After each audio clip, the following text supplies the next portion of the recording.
Hello दोस्तों, स्वागत है आप सबका हमारे YouTube channel SST study point पर। दोस्तों आज के वीडियो में 12th क्लास हिस्ट्री बुक का जो फर्स्ट चैप्टर है ईंटें, मनके तथा अस्थियां, हड़प्पा सभ्यता से संबंधित चैप्टर है। और इस चैप्टर से संबंधित जो है कुछ मोस्ट इंपॉर्टेंट क्वेश्चन लेकर आया हूँ आज की वीडियो में, जो बार बार मिड टर्म एग्जाम और बोर्ड एग्जाम में पूछे जाते हैं। तो वीडियो के अंत तक बने रहिए और देखिए कि कौन कौन से क्वेश्चन आज की वीडियो में है। और अगर दोस्तों आपने बाकी के मोस्ट इंपॉर्टेंट क्वेश्चन इस चैप्टर से संबंधित नहीं देखे हैं तो आप जो है प्लेलिस्ट में जाकर देख सकते हैं। हिस्ट्री इंपॉर्टेंट क्वेश्चन से रिलेटेड एक प्लेलिस्ट बना हुआ है, तो उस प्लेलिस्ट में जाकर आप बाकी के क्वेश्चन इस चैप्टर से संबंधित जो है मोस्ट इंपॉर्टेंट क्वेश्चन देख सकते हैं।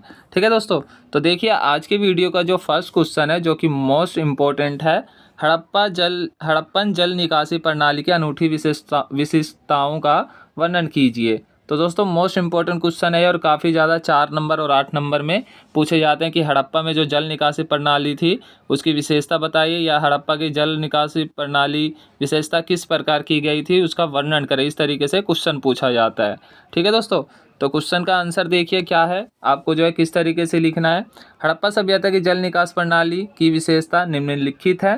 पहला देखिए, जल निकास प्रणाली अब तक की खोजी गई सर्वथा प्राचीन प्रणाली है। ठीक है, सबसे प्राचीन प्रणाली में से एक है, ये सबसे प्राचीन प्रणाली है जल निकास प्रणाली। इसके अंतर्गत हर एक आवास को नालियों से जोड़ा गया था, हर एक घर को जो है नालियों से जोड़ा गया था। क्यों जोड़ा गया था? ताकि घर का गंदा पानी जो है घर के गंदे पानी को जो है बाहर निकाला जा सके। ठीक है, मुख्य नाले गारे में जमाई गई ईंटों से बने थे और इन्हें ऐसी ईंटों से ढका गया था जिन्हें सफाई के लिए हटाया जा सकता था। ठीक है, नालियों को इस प्रकार से ढका गया था ताकि बाद में जो है उनको सफाई करने के लिए आसानी से हटाया जा सके और हटाकर जो है नालियों को साफ किया जा सके। तो एक जो है योजना के अनुसार जो है जल निकास प्रणाली हड़प्पा सभ्यता में की गई थी। ठीक है, इसके बाद देखिए दूसरी विशेषता जल निकास प्रणाली की, कुछ स्थानों पर ढकने के लिए चूना पत्थर की पट्टिका का प्रयोग किया गया था। तो कुछ स्थानों पर जो है मतलब पक्की ईंटों या फिर कुछ मतलब पत्थरों से ढका गया था, नालियों को ढका गया था।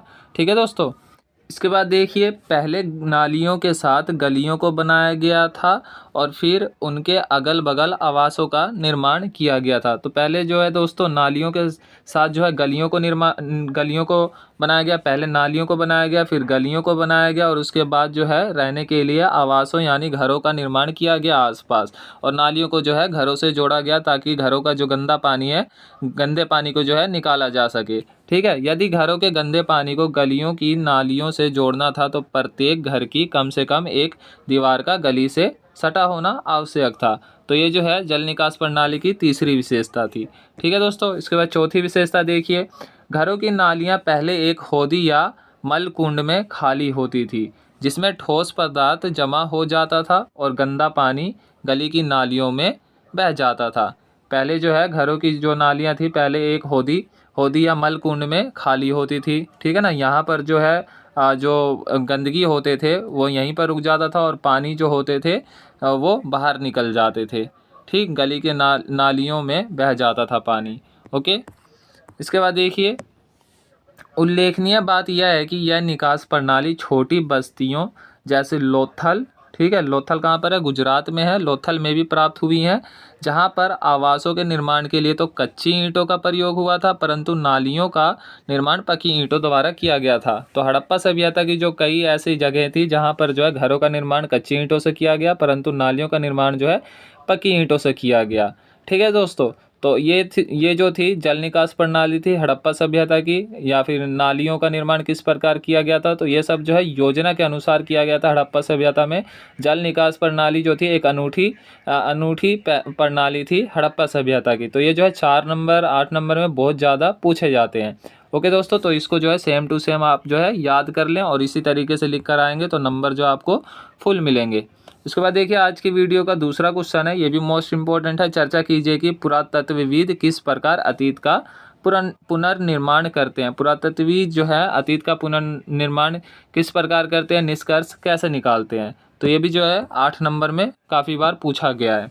तो देखिए हड़प्पाई लिपि से इस सभ्यता के विषय में कोई जानकारी प्राप्त नहीं होती है, क्योंकि हड़प्पा सभ्यता की जो लिपि थी, चित्रलिपि, वो अभी तक जो है पढ़ी नहीं गई है, क्योंकि बहुत ज़्यादा उसमें चिन्ह होते थे जिसके कारण काफ़ी कठिनाई आती थी उनको समझने में। तो अब तक जो है पुरातत्वविद जो है इस सभ्यता की लिपि को पढ़ने में असमर्थ रहे हैं। तो हड़प्पा सभ्यता की लिपि से जो है कुछ जानकारी प्राप्त नहीं हुई, ये केवल भौतिक साक्ष्य हैं।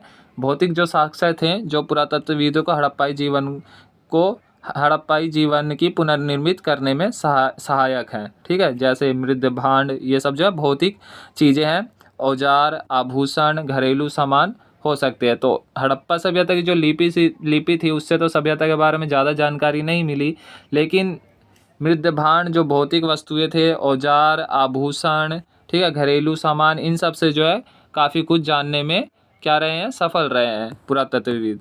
ठीक है, उसके बाद देखिए, उष्णकटिबंधीय क्षेत्रों में जैविक पदार्थ नष्ट हो जाते हैं, परंतु पत्थर, पकी मिट्टी तथा धातु की वस्तुएं बच जाती है। ठीक है दोस्तों, पकी मिट्टी यानी ईंटें हो गई और फिर पत्थर हो गए और धातु हो गई, ये सब जो है जल्दी नष्ट नहीं होते हैं पूरी तरीके से। तो ये सब जो हड़प्पा कालीन सभ्यता के बच गए हैं, तो इन सब को जो है देख कर या इन सब पर रिसर्च करके जो है हड़प्पा कालीन सभ्यता के बारे में जानने का प्रयास करते हैं पुरातत्वविद। ठीक है, इसके बाद देखिए तीसरी, टूटी हुई अथवा अनुपयोगी वस्तुएं ही फेंकी जाती थी, अन्य वस्तुएं पुनः चक्रित की जाती थी। हड़प्पा सभ्यता में जो थे टूटी वस्तुएं फेंक दी जाती थी और अन्य जो कई सारे वस्तुएं थे जैसे धातु हो गए या मिट्टी हो गए, इनको जो है पुनः चक्रित किया जाता था, यानी रिसाइकल किया जाता था, दोबारा से बनाया जाता था इनको रिसाइकल करके।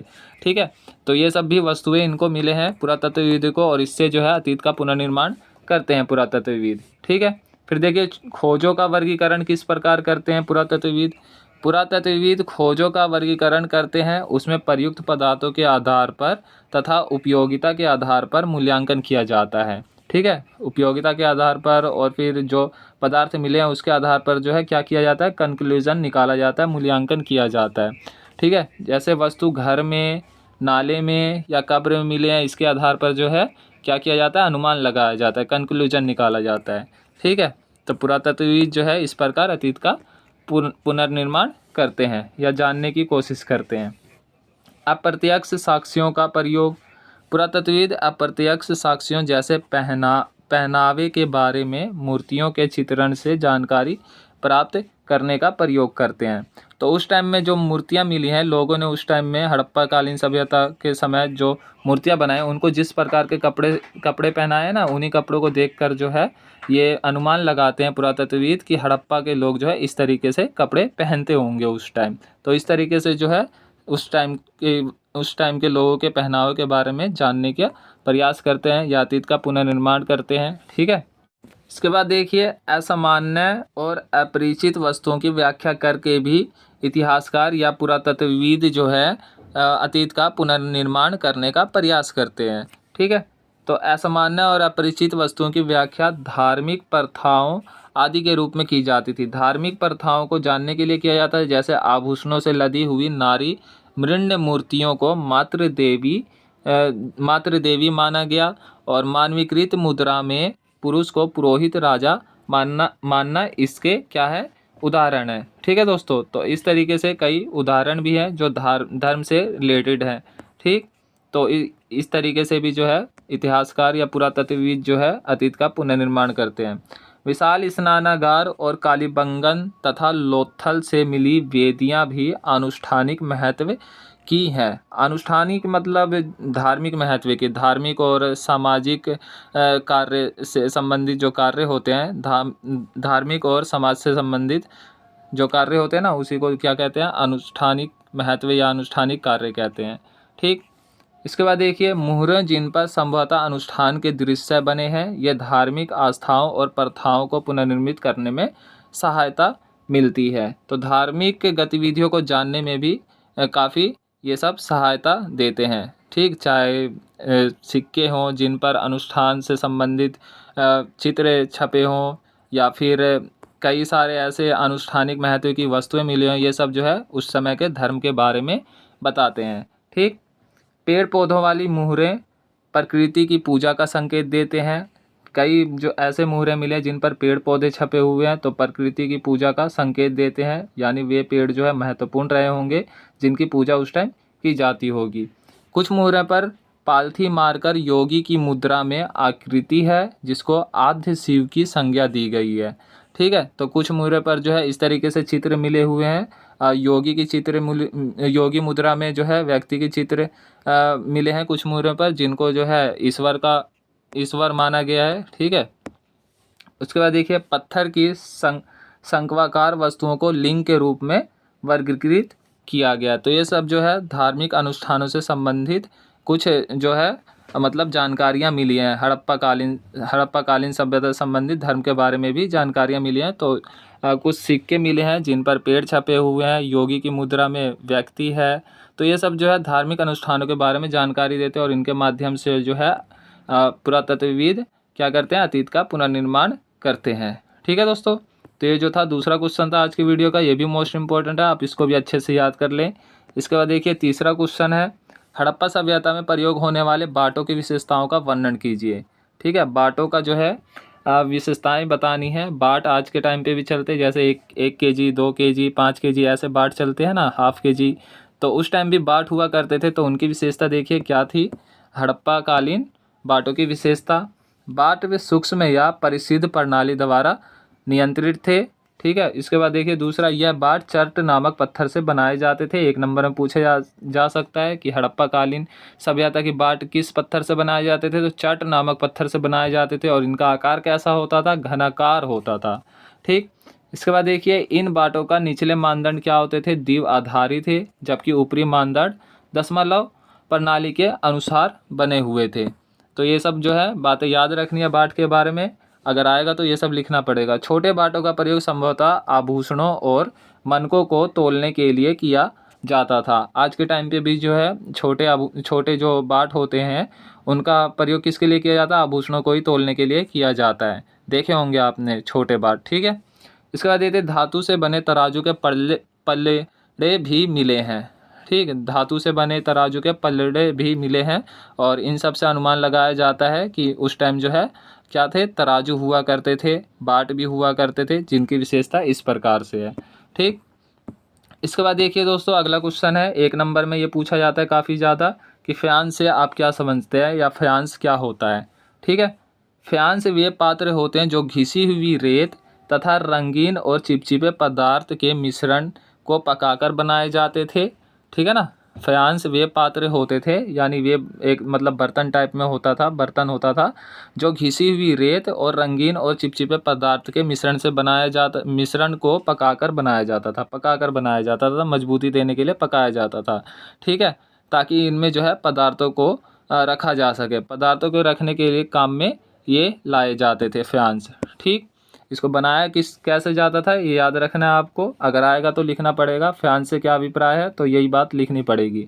फ्याँस मोहनजोदड़ो और हड़प्पा जैसे बड़े नगरों की खुदाई से प्राप्त हुए हैं।